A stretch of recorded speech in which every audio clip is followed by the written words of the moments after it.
All right, we have some very important news coming out of the playtest server for the new Alliance War changes. And my goodness, yeah, you're going to need to start getting certain characters up to ISO level 4. And it's going to be very, very, very, very important to save your Stark Tech currency. Like run, don't walk. If you have your Stark Tech maxed out, you're going to want to start saving this because it's going to be important. Now, before we get into the tentative changes, I want to say this.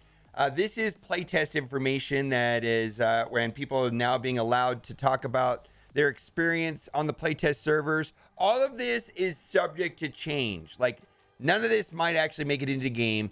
I was involved in several of the playtests for the ISO 8, and a lot of it changed between the playtest, they got feedback, and then the way that it was released is all very different. And the reason why I say that is because we don't know until it makes it into the game. The developers change things, but the most important thing is we do get a sense of what the developers are thinking and the direction they're going to go in. First things first, save your Stark Tech currency. That appears to be what you will use to buy the extra defensive rooms. Yes, absolutely. Also, that looks like that's going to be Maria Hill. We'll probably have information about that Friday on the blog post. This looks like it's going to be the new loading screen, and I'm guessing that's Maria Hill. We'll see. This is coming from the Sigma server. I believe Barack Obama is nice guy over there, head over there.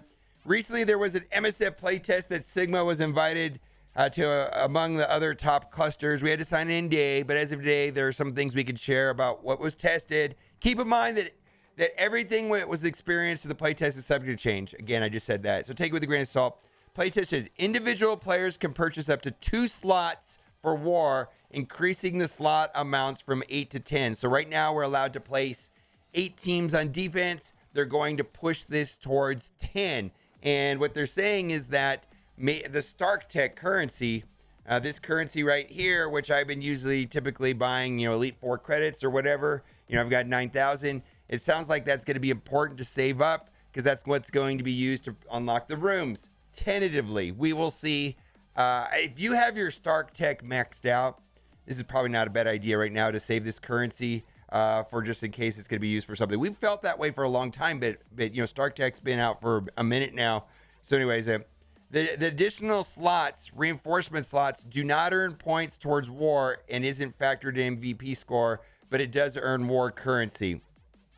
So the point system is going to stay the same. At least it was that way in the playtest server. Bridge buffs were removed and replaced by cargo bay buffs. And then this is important. The cargo bay buffs were removed and replaced by 20% to all stats for war-ready characters. And what that war-ready characters means, because we're going to talk about that, is having ISO green ISO level 4. So, here's the thing. 2 things I'll say about that before we move on to the rest of the information. ISO 4 is much, much, much easier to get done than ISO 5. I mean, ISO 5, you need to get to 81, where ISO 4 is 27. And also, the availability of ISO currency is supposed to be doubling next week. They did say in-game messaging saying that there's going to be a new patch. I'm fully expecting the new patch to be coming on Wednesday the 7th. My understanding is that Monday is a holiday. They're not going to the office. Typically, they release patches on Tuesday, but I'm guessing this patch will be on the 7th. So on the 7th, it could be the 6th, but on the 6th or 7th, I'm expecting a new patch. And in the new patch, I'm expecting, based off of a blog post put out by Cerebo about a week and a half ago, is that we're going to get double the amount of ISO and ions in the campaign energy ion nodes. And also there's going to be some basic T4 green ISO fragments. So they're basically going to double the availability of green ISO to the currency by using campaign energy. And I've been recommending people do a minimum the 50s if you have the extra cores available, of course, or just buy the cores. But the 50, I do the 50s every day, and I think that's a good strategy for me. And but by forcing everybody to get to ISO 4, so like I'm dragging down my roster, that makes that you're going to have to go wide on your roster. Like that's ISO 4, ISO 5. But the ISO 4 is where you get that 10% health boost. The second one for a total of 20. You get it 10% at level 2 and then another 10% at level 4.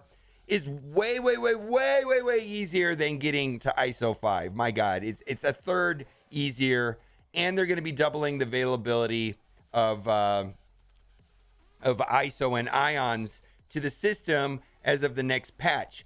And the problem, though, is that right now I'm allocating basically 8 defensive teams, 10 offensive teams, so that's like 90 characters.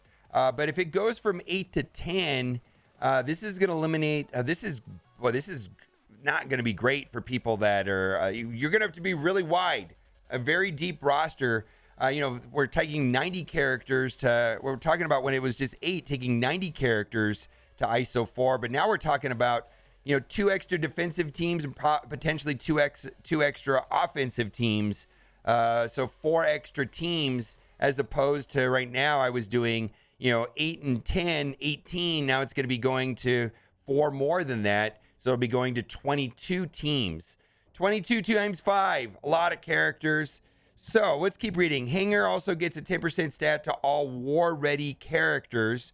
So what that means is that get some of your key characters if you can. For me, I'm focusing on Doom, and that's my primary focus, is getting through the Doom raid and my war team, which is Infinity Watch. And then I'm going to be focusing on these other important defensive and offensive. I prioritize offense always. Like, one of the biggest questions I get right now, Infinity Watch or more offense? For me, it was a no-brainer. Offense. I think I'd rather be able to control my opponent by offense, because I can play the team better. And what am I going to counter your Infinity Watch? But that doesn't work for everybody. That just works for me.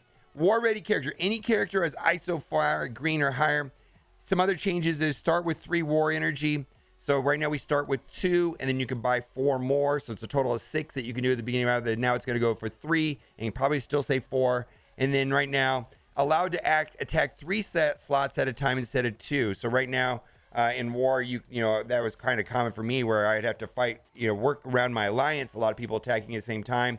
It's going to be going up to 3, and then there's going to be up to 10 defensive slots. Thank you, Barack Obama and Sigma, for posting this.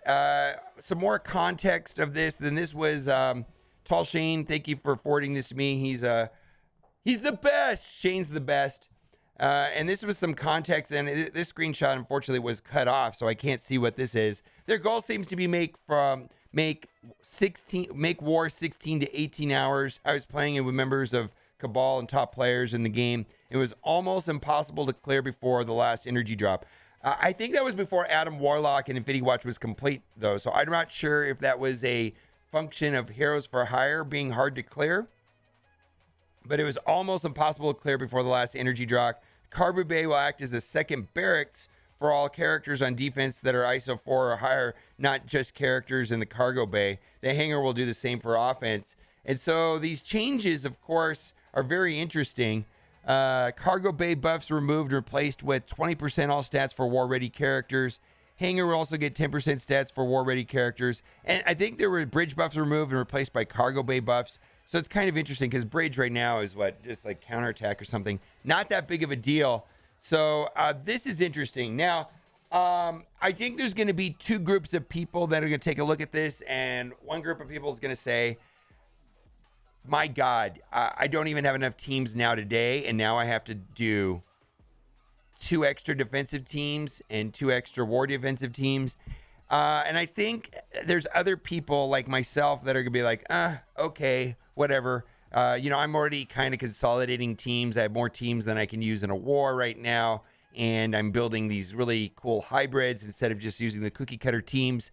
I kind of wish this was gated based off of where your alliance is and your, the size of your alliance. I think this would be more, I think this is going to be not well received by alliances that are struggling to get all their teams ready right now.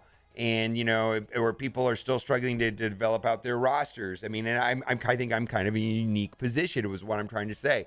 And it would be, to me, I think this would be more welcomed if it was like nothing changed for most people, but only the people that are already, in like Platinum 3 or Diamond or some for alliances that need this, or the alliances that have like certain alliances, maybe like, I don't know what percentage of them are, where people are saying, I have more teams than I can use. fine. They probably are happy about this, but not everybody else. I think most players, probably 80% of the players, are not going to like this. If I was to guess, I'll find out tonight on Twitch when I do my polls. I love doing polls on Twitch. Boy, I'm sure that's going to get twisted to something else. All right, let me know what you think in the comment section. And as always, thanks for watching and keep on gaming. Bye.